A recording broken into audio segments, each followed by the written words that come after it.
ఒకళ్ళ హయాంలో ప్రారంభించి ఇంకొకళ్ళ హయాంలో కూల్చేయడం ఇవి కామన్ అయిపోయింది.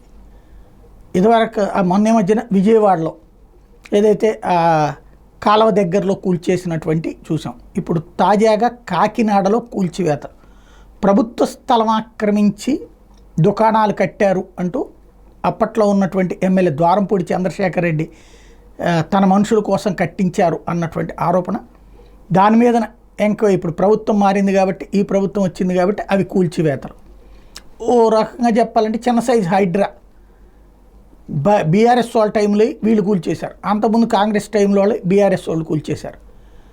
అయితే ఇవి ప్రైవేట్ వాళ్ళ జోలికి వెళ్ళకుండా ఉంటే పర్లేదు. ప్రభుత్వానికి సంబంధించినటువంటి ఆస్తులు నిజంగా కబ్జాకు గురైతే దాని మీద ఆక్రమణలకు సంబంధించి చర్య తీసుకోవచ్చు.